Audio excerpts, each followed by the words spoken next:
लियाकत हुसैन साहब कुछ अर्सा कबल भी खबरों की ज़ीनत बने रहे। उसी सिलसिले की एक और कड़ी आज फिर वो खबरों की ज़ीनत बने हुए हैं। उन्होंने माशाल्लाह तीसरी शादी कर ली है। एक तो हम अपने प्लेटफ़ॉर्म से उनको बहुत-बहुत मुबारकबाद कहते हैं और ये भी जानने की कोशिश करेंगे कि डॉक्टर साहब के हवाले से एक और बातें चल रही हैं कि ये उनकी तीसरी नहीं चौथी शादी है। इसके ऊपर भी जानेंगे कि क्या वाक़ई चौथी शादी है या अभी मज़ीद इरादा रखते हैं। डॉक्टर साहब वेलकम टू द शो। बहुत शुक्रिया बाडी भाई। असल में मुझ में और कश्मीर में कोई फर्क नहीं है। कश्मीर पर भारत दावेदार है और कहता है कि वो मेरा है। पाकिस्तान का तो हकीकत में है। तो भारत दावेदार है, इसी तरह वो तीसरी जो भी है, जो चौथी जो भी है, वो कहती है मेरे हैं। तो कहने दे, मैं क्या करूं? हम तो हुर्रियत पसंद लोग हैं, हमने तीसरी शादी की है और तीसरी शादी है, चौथी वौथी कोई नहीं है जी। जी, अच्छा डॉक्टर साहब मेरा आपसे सबसे पहला सवाल ये है कि तनकीद ये हो रही है कि आपने 18 साला एक खातून से शादी की है, तो उस हवाले से बताइएगा कि इस्लाम हमें क्या कहता है? और दूसरा ये भी बताइएगा कि माशरती इक़दार के हवाले से लोग बहुत इसके ऊपर बातें कर रहे हैं। कौन सा माशरती इक़दार? किधर का? कैसा माशरती इक़दार? किस माशरती इक़दार की बात कर रहे हैं आप? कौन लोग हैं ये? ये वो लोग हैं जो अपनी बीवियों को कहते हैं, हेलो जानू कैसी हो तुम? और बिस्तर में कोई और लेटी होती है? हैं? उस माशरती इक़दार की बात कर रहे हैं? और बीवी से कहते हैं मैं जल्दी आ रहा हूँ, और फिर अपनी माशूका से कहते हैं यार क्या करूं, बीवी का फोन आ गया, मुझे जाना है। मैंने हलाल रिश्ता कायम किया जनाब, हलाल निकाह किया है, जिना नहीं किया है। ज्यादा कोई ज्यादा ना बोले वरना रोज़े हशर पे खुदा बोले। आपने वैसे बड़ी अहम बात की है कि हिम्मत पैदा करें और ज़ना ना करें बल्कि हिम्मत पैदा करें। अच्छा सर ये भी फरमाइएगा कि एक तरफ आपके ऊपर जो इल्ज़ामात लगते रहे, आपने कहा कि वो उसके ऊपर भी बात करेंगे कि ये दोनों ख़वातीन मिली हुई थी, हानिया आमिर और तूबा आमिर। तो इसके हवाले से बताइएगा कि क्या हानिया किस आमिर तरह नहीं, हानिया खान और तूबा आमिर। हानिया खान और तूबा तूबा आमिर अनवर अब तूबा अनवार हो गई, आमिर अनवार अनवार। अनवार अच्छा अनवार। तो इसमें बताइएगा कि ये कैसे मिली हुई थी और ये कैसे आपके खिलाफ साजिश कर रही थी? सर ये असल में कुछ ऐसी चीजें, मैं किसी खातून को इस तरह नहीं करना चाहता कि वो जिच हो जाए या वो अपना चेहरा दिखाने के काबिल ना रहें।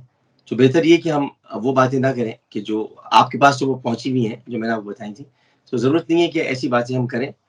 जो जैसा है वो खुश रहे, वरना अगर मैं बातें खोलने पर आ गया तो फिर मैं खोलता ही चला जाऊँगा और मैं बोलता ही चला जाऊँगा।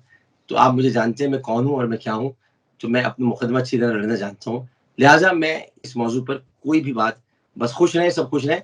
लेकिन हानिया को मैं बता देना चाहता हूँ, बदज़ात और बदनस्ल लड़की को, कि उसे एफआईए किसी भी वक़्त गिरफ्तार करेगा। जी। अच्छा ये आपने बड़ी ब्रेकिंग न्यूज़ दी है कि हानिया खातून हानिया नामी खातून जो है उसको एफआईए कभी भी गिरफ्तार कर सकती है। ये वो अच्छा तौहीन डॉक्टर साहब रिसालत की मुर्तकिब भी हुई है, उसने नबी करीम सल्लल्लाहु अलैहि वसल्लम की शान अक़दस में भी तौहीन की है, पाक फ़ौज के लिए भी बोला है, खान साहब के लिए बोला है, और बहुत ज़्यादा उसने निकाह की, उसके मेरे पास मैसेजेस पड़े हुए हैं जिसमें लिखा है कि मुझसे निकाह कर लें, मुझसे गलती हुई थी कि मैंने झूठ बोला था। तो निकाह पर झूठ बोलना तो आपको पता है कितनी खतरनाक बात है, कितनी खतरनाक बात, बिल्कुल कितनी ऐसी है, बिल्कुल खतरनाक आप बात। फरमा रहे हैं और मेरे वो पास हर वो जगह सारे पे ऐसे खतून तरीके मौजूद मौजूद है। थी। तो मैं उसको आज फिर मैं वार्न करता हूँ कि वो खामोश हो जाए, वरना अदालतें और कोर्ट इस मुल्क में है, वो उसको छोड़ेंगे नहीं। अच्छा डॉक्टर साहब ये भी बताइएगा कि उस खातून ने इवन के ये भी बात की थी कि वो गालिबन जो है वो आपके बच्चे की माँ बनने वाली है और आपने कहा कि मैं इसको अदालत लेके जाऊंगा। इसके ऊपर बताइएगा कि वो मामला कहाँ तक पहुंचा? 295 का केस उसने अदालत में है, एफआईए के अंदर मौजूद है, कोर्ट में यहाँ पर मौजूद है। आज उसकी छठी बटी पेशी थी, उसके बावजूद वो नहीं आई है, नवी बल्कि पेशी थी, और उसके बाद अदालत अपना एकतरफा फैसला जारी करने वाली है। अब आप इसे थोड़ा बाहर देख लें, ये फजूल लोगों की बातों में कहा गया। बिल्कुल ठीक है। अच्छा हम थोड़ा-सा अभी रुख कर लेते हैं पाकिस्तानी पॉलिटिक्स के हवाले से। अल्ताफ हुसैन जो कि एमक्यूएम के सरबराह थे, किसी ज़माने में सरबराह होते थे। एक उनका पूरा एक किसी जमाने में नहीं सर, अभी सरबराह है वो, अभी सरबराह है, किसी जमाने में नहीं। अच्छा सरबराह है लेकिन उनको बच्चों एमक्यूएम ने लंदन बाप से को घर से निकाला था, जी, जी। आपने तो नहीं निकाला।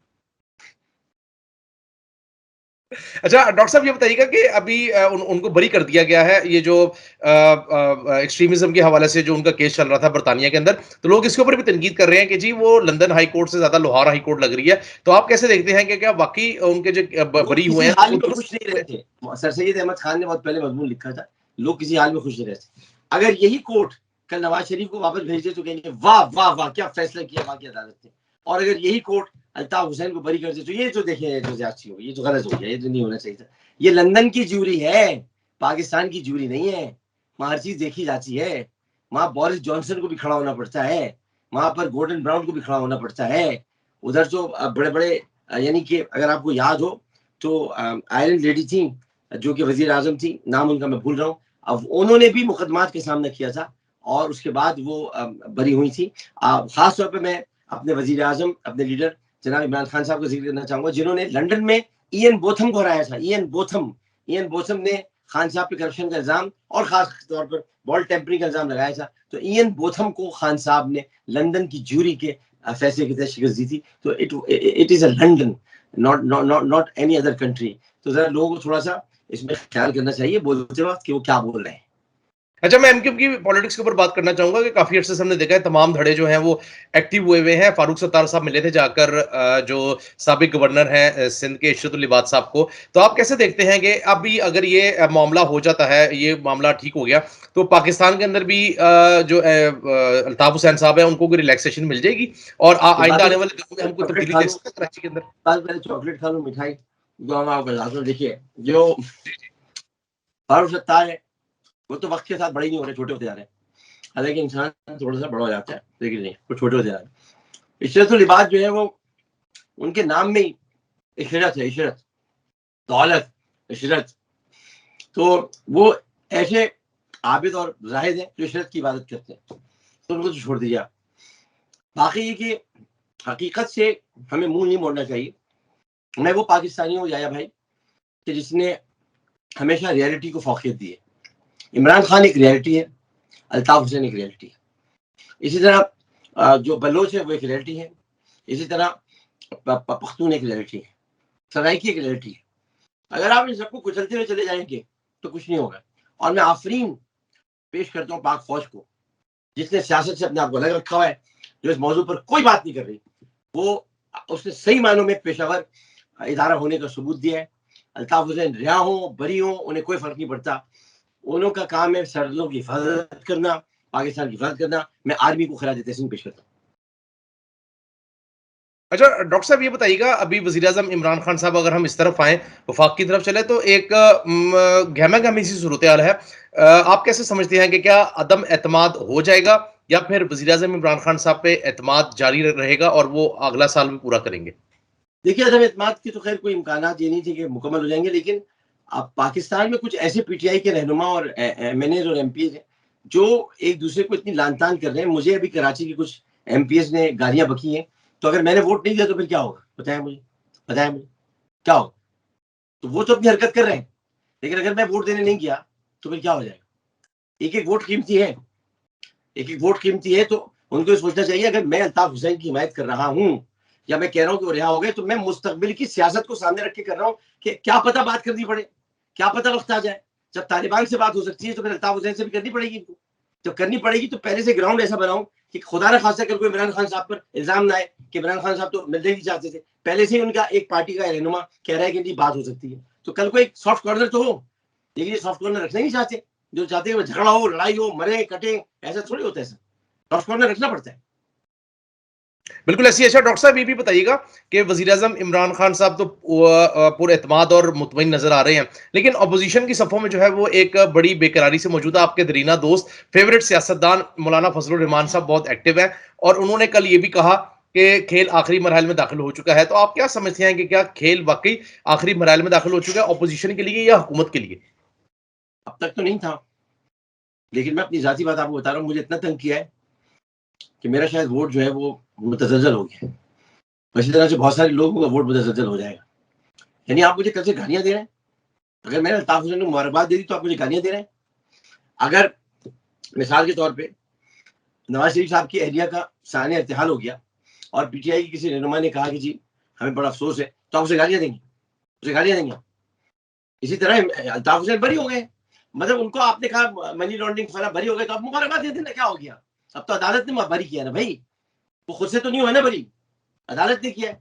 तो अदालत के फैसलों पर आप कहते हैं मुबारक हो आपको, जी थैंक यू, क्या हो गया? लेकिन नहीं, यहाँ पर तो नस्ल दर नस्ल नफरतें लेकर चलना है और उसके बाद फिर ऐसा काम करना है कि, और मैं बाय द वे आपको बता दूं, मैं लाइन एरिया से मुंतखब रुकन कौमी असेंबली हूँ। कहाँ से जी? लाइन एरिया से। यहाँ पर 3 लाख वोटर मुहाजिर हैं, तो अगर ये मुझे हटा भी देंगे तो मैं वफा परस्त रुकन की हैसियत से दोबारा मुंतखब हो जाऊंगा। जी, बिल्कुल डॉक्टर साहब आपने बजा फरमाया। अच्छा ये फरमाइएगा कि ऑपोज़िशन अब ये कह रही है कि वज़ीर-ए-आज़म इमरान खान साहब जो हैं वो चंद दिन के मेहमान हैं, जिस तरह आपने वोट के ऊपर बात की कि जी हम हमारे खिलाफ जो जिस तरह की क्योंकि अहमद जवाद साहब ने भी साबिक सेक्रेटरी इत्तलात जो है उन्होंने भी पार्टी छोड़ दी है। तो ये जो उड़ने का सिलसिला शुरू हो चुका है, तो आप इस पे कमेंट कीजिएगा कि क्या नहीं वजूहात हैं, जिनकी वजह से तमाम चीज़ें हो रही हैं? मैं तो नहीं बोल रहा, लेकिन मुझे मुझे ये 2-2 टके के जो लोग हैं, जो कल तक जिनको कोई नहीं जानता, जो काउंसलर बनने के अहल नहीं है, वो मेरे खिलाफ स्टेटमेंट दे रहे हैं और पाकिस्तान तहरीक इंसाफ की सिंध की क़यादत और कराची की क़यादत कुछ नहीं बोल रही है, चुपचाप और खामोश बैठी हुई है। उनको ये नहीं पता कि खान साहब मुझसे कितनी मोहब्बत करते हैं, उनको ये नहीं पता कि खान साहब मुझसे कितना प्यार करते हैं, उनको ये नहीं पता कि बुशरा भाभी के हवाले से जो फजूल खबरें चल रही थी, आमिर लियाकत ने सबसे पहले आगे कहा कि बकवास है, ये सारी चीजें बकवास है। तो क्या आपको ये सब नजर नहीं आता? और आपको नजर, मैं तो खान साहब के लिए राह हमवार कर रहा हूँ कि जब वो पीटीएम से बात कर सकते हैं, जब वो टीटीपी से बात कर सकते हैं, जो बलोच नाराज रहनुमाओं से बात कर सकते हैं, तो इमरान खान को ऐसा बनाकर पेश किया जाए कि इमरान खान साहब हर एक से बात कर सकते हैं, वो एक बड़ा आदमी है, वो छोटा आदमी नहीं है, वो एक बहुत बड़ा इंसान है। वो ऐसा इंसान है कि जो हर एक से बात करने के लिए अपने दरवाजे खुले रखता है, वो छोटा इंसान नहीं है। अच्छा ये आपने बुशरा बीबी और इमरान खान साहब के हवाले से बात और आपको पता है मैं ज़्यादा उसमें डिटेल में नहीं जाना चाहता क्या वजूहात हो सकती है निजी चैनल के ऊपर जो कुछ भी हुआ। तो आप कैसे देखते हैं कि ये जो परफॉर्मेंस के ऊपर सर्टिफिकेट्स दिए गए थे और उसके बाद एक तूफ़ान बदतमीज़ी शुरू हो गया। पहले एक सीनियर जर्नलिस्ट हैं आसमा शराज़ी साहिबा उनके हवाले से चीज़ें चलती रहीं और अब ये कुछ। तो आप क्या देखते हैं कि अब जर्नलिस्ट कम्युनिटी के अंदर भी एक जो है वो अभाम पाया जा रहा है इन तमाम मामलात के ऊपर। आप क्या कमेंट करेंगे इसके ऊपर? या भाई बात ये है कि देखिए मोहसिन बेग साहब एक ऑनलाइन चलाते थे पहले, अब भी चलाते हैं शायद, और मोहसिन बेग साहब ने तो किसी को भी नहीं छोड़ा। वो एक बहुत ही ब्लैकमेलर किस्म के आदमी है और ब्लैकमेल करते हैं वो चीज़ों में। चूँकि उनकी ऑनलाइन और बहुत गलत खबरें देते थे। मुशर्रफ साहब से भी मैं कहा करता था कि ये आदमी सही नहीं है। अब वो घरों में घुस गए बुशरा भाभी के बारे में। देखिए बुशरा भाभी जो है वो खान साहब की स्ट्रेंथ है, ताकत है, और वो कहीं घर पर छोड़ के नहीं जाती। वो घर में रहती हैं, एक बापर्दा खातून है, एक अजीब खातून है, वज़ाइफ करती हैं, पढ़ती हैं, इल्म उनके पास है। वो कैसे खान साहब को छोड़ के चली जाएँगी और खान साहब कैसे मतलब उनके बगैर रह लेंगे? बल्कि उनकी तो मार्च में अब शादी की सालगिरह आ रही है। तो ऐसे मौकों पर मोहसिन बेग साहब जैसे लोग या दीगर अफराद बैठ के इस पर डिस्कस करें और घटिया बातें करें, तो मेरा ख़्याल है कि ये सहाफ़त नहीं होती। ये बहुत बुरी बात होती है। इसको हमें ख़ास तौर पे इसकी बेख़नी करनी चाहिए। बिल्कुल ऐसे ही। अच्छा थोड़ा-सा बस लास्टली मैं आपसे जानना चाहूँगा प्लास्टिक को सर कि अभी तो शुरू हुई है बात, अभी तो बातें शुरू अच्छा, हुई अभी है, बात अभी शुरू हुई है। हाँ, जी, जी। हाँ। अच्छा डॉक्टर साहब ये भी बताएँ कि आप आगे एक सदारती निज़ाम के ऊपर जो बातचीत चल रही थी, काफ़ी अरसे से आपने देखा सोशल मीडिया पे भी कैंपेन चलती रही है। तो आप समझते हैं कि अब अवाम जो है या ये जो सिस्टम है, ये मज़ीद नहीं चल सकता और हमें निज़ाम की तब्दीली की तरफ जाना पड़ेगा? मैं इस हक़ में हूँ, मैं इस हक़ में हूँ, क्योंकि देखिए विफ़ाक़ में कोई और होता है, सूबे में कोई और होता है। सूबे में जो होता है वो विफ़ाक़ से ताउन नहीं करता। जिसकी वज़ह से कराची में, मैं मिसाल कराची की दे रहा हूँ, जिसकी वज़ह से कराची के लोग सफ़र करते हैं, क्योंकि सिंध में हुकूमत है पीपल्स पार्टी की, विफ़ाक़ में हुकूमत है तहरीक इंसाफ की। अब उसकी वज़ह से ये होता है कि सीवरेज के काम, बल्दिया के काम, सड़कों के काम, कारपेटिंग के काम, फलाँ के काम वो नहीं हो पाते। तो एक ऐसा निज़ाम होना चाहिए जिसमें सदर के पास तमाम तर इख्तियारात हों, पार्लियामेंट कानून साज़ी करे, लेकिन सदर मुमलिकत मदाखलत कर सके और दूसरे लोगों के जो काम है उनको करा सके। अच्छा डॉक्टर साहब ये भी बताइएगा कि वज़ीर-ए-आज़म इमरान खान साहब के हवाले से ये भी चल रहा है। आपको याद होगा उन्होंने अवाम से बात करते हुए टेलीफ़ोनिक गुफ्तगू के अंदर इस सवाल का जवाब नहीं दिया था। तो आप समझते हैं कि कहीं वज़ीर-ए-आज़म इमरान खान साहब के लेवल के ऊपर भी ये सोच पाई जा रही है? क्योंकि आपको अभी कुछ दिन कबल उन्होंने सहाफ़ियों को इंटरव्यू दिया, उसमें उन्होंने 18वीं तरमीम के ऊपर बात की है। तो आप कैसे देखते हैं कि क्या वो भी ये चाहते हैं कि निज़ाम तब्दील हो और कुछ प्रेसिडेंशियल सिस्टम टाइप जो जमहूरी सिस्टम हो, वो इंट्रोड्यूस करवाया जाए और फिर मसाइल में बेहतरी आ देखिए सकती खान है? साहब को जहाँ तक मैं जानता हूँ, बहुत करीबी जानता हूँ, वो मेरे रहनुमा भी हैं, मेरे लीडर भी हैं, मेरे चेयरमैन भी हैं और मेरे दोस्त भी हैं, मेरे भाई भी हैं। इमरान खान साहब की एक आदत है, इमरान खान साहब पहले पूरी फतह हासिल करते हैं। वो तहरीक-ए-अदम एतमाद को बनाएँगे नाकाम, ठीक? तहरीक-ए-अदम एतमाद को नाकाम बनाने के बाद वो एतमाद का वर्ल्ड कप उठाएँगे, ठीक?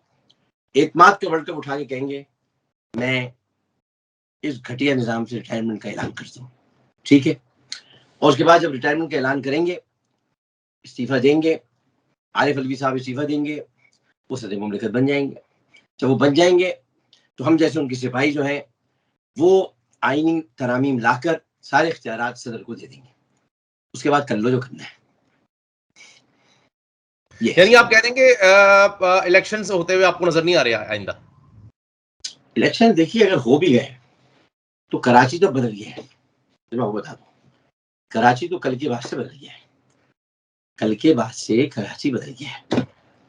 दोबारा फिर कह देता हूँ, कल के बाद से कराची बदल गया है। वफा परस उम्मीदवार होंगे, हक परस नहीं होंगे।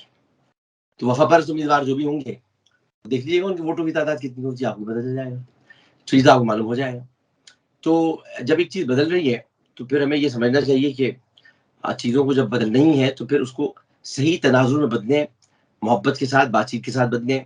अल्ताफ हुसैन ने खुलकर ये कह दिया है कि मैंने 22 अगस्त को जो कुछ कहा मैं उस पर माजरत खा हूँ और मैं माफ़ी मांगता हूँ। जब उनकी माफ़ी काबिल कबूल हो सकती है, सॉरी, जब तहरीक तालिबान पाकिस्तान की माफ़िया कबूल हो सकती हैं, जब फजलुर रहमान जैसे लोग कंटेनर में बैठ के फौज के खिलाफ बातें करें और उनको भी आप जगह दे सकते हैं, तो अल्ताफ हुसैन की माफ़ी भी कबूल करने का मसला नहीं है। बिल्कुल आपने दुरुस्त फरमाया। अच्छा, एक तासुर ये दिया जा रहा था वज़ीर आज़म इमरान खान साहब के ताल्लुकात के हवाले से, हमारी जो आर्मी एस्टेब्लिशमेंट है के ताल्लुकात के अंदर कहीं न कहीं जो है वो अब उस तरह वो ताल्लुकात नहीं रहे जो पहले थे, यानी एक पेज के अंदर कहीं न कहीं दरार पैदा हो गई है। तो आप कैसे देखते हैं कि क्या एक पेज के अंदर दरार पैदा हुई है कि मामलात वैसे के वैसे ही हैं और बेहतरी आई है? तर्क ताल्लुकात में रोया न तू न मैं, लेकिन ये क्या कि चैन से सोया न तू न मैं। वाह, वाह, वाह! यानी कि आपने तो जो है वो दरिया को कुज़े भी बंद कर दिया। बस आप समझ लें बिल्कुल, कि मैंने आपको एक बिल्कुल। जवाब दे दिया, लेकिन बात हकीकत ये है कि मोहब्बत अगर गहरी हो ना, ये बात याद रखिएगा कि समंदर धूप की शिद्दत में भी सूखा नहीं करता। अगर समंदर में धूप की शिद्दत आ जाए तो सूखेगा नहीं, अगर मोहब्बत में प्यार हो, गहरी हो। लेकिन अगर मोहब्बत गहरी ना हो तो समंदर भी सूख जाते हैं। तो मुझे नहीं लगता कि कोई ऐसी सूरत हाल है, लेकिन अगर ऐसी सूरत हाल है भी तो आर्मी का सियासत से कोई ताल्लुक नहीं है। ये लोग पता नहीं क्यों कहते हैं, आर्मी जरूर ब्रीफिंग करती है, देती है, लेकिन आर्मी के सियासत से कोई ताल्लुक नहीं। अच्छा डॉक्टर साहब, अगर हम थोड़ा सा आगे चले, पड़ोसी मुल्क की बात कर लें। पड़ोसी हाँ, मुल्क के अंदर आपने देखा कि मुसलमानों, वो बच्ची का जो वाकया हुआ, स्काफ वाला मामला, उसके बाद उससे हटकर अगर हम बात करें कि क्रिश्चियंस भी महफूज नहीं है, तो भारत का आप मुस्तकबिल क्या देख रहे हैं? अंदर मोदी लीडरशिप, या फिर अगर मोदी चले भी जाते हैं तो भारत अब इससे ज्यादा और एक्सट्रीमिज्म मजीद बढ़ेगी, कमी नहीं आती? आप क्या देख रहे हैं? भाई अगर आप मुझे बेवकूफ ना समझें और अगर आप मुझे कुछ ज्यादा ही ऑप्टिमिस्टिक ना समझें, तो मैं आपको बता देना चाहता हूँ कि ये सिर्फ 70 साल है इनकी हुकूमत करते। हुकूमत तो हम करते थे, मुसलमान करते थे भारत में, यानी भारत के हिंदुस्तान में। तो इनकी 70 साल है, तो वैसे भी खत्म हो जाएंगे। इनकी हुकूमत नहीं रहेगी, मुसलमानों की रहेगी। गजवा हिंद अभी बाकी है। अब लोग माने या ना माने, गजवा हिंद का होना जरूरी है और होगा।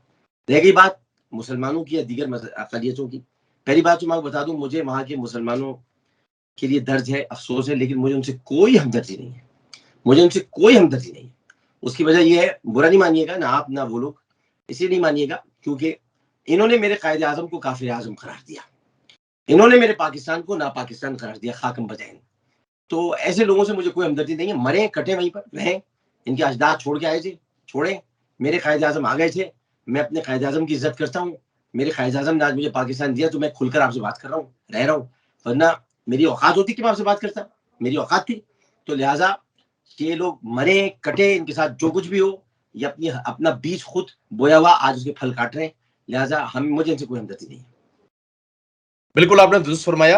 अच्छा डॉक्टर साहब, अगर हम आलमी मंजरनामे की बात कर लें, तो आप कैसे देख रहे हैं कि पाकिस्तान के अभी वजीर आजम इमरान खान साहब रशिया जा रहे हैं? एक तरफ रशिया के साथ मामला पाकिस्तान के बेहतर हो रहे हैं, दूसरी तरफ अमेरिका के साथ ताल्लुकात जो हैं उसमें सर्द मेहरी है। तो आप कैसे देख रहे हैं कि क्या आगे चलकर मजीद ताल्लुकात खराब होंगे और नहीं पाकिस्तान जो है वो एक दूसरे खराब होंगे जब तक बाजवा साहब इस मुल्क में मौजूद हैं। जनाब जनरल कमर जावेद बाजवा साहब, वो एक तरफ का एंड संभालते हैं, हमेशा से मैंने उन्होंने संभाला है। लोगों को लगता नहीं है।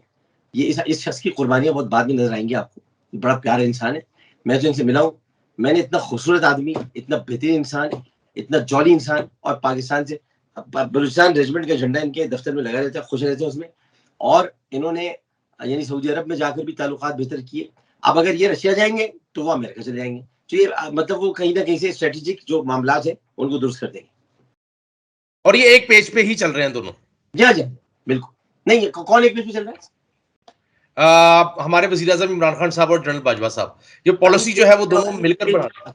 पेज है लेकिन अगली तहरीक दूसरे पेज पर है। जी अच्छा बिल्कुल ठीक है। अच्छा ये फरमाइएगा कि एक्सटेंशन के हवाले से बहुत सारी चहमगोइयां चल रही थी कि ये दीगर ये जो सारा कुछ शुरू हो गया, ऑपोजिशन और ये सारे मिल मिला के जो कुछ भी हुआ, तो इसके पीछे एक्सटेंशन का मामला है। तो आप कैसे देख रहे हैं कि क्या बाजवा साहब अभी स्टिल इंटरेस्टेड है मजीद 1 साल की एक्सटेंशन लेने में?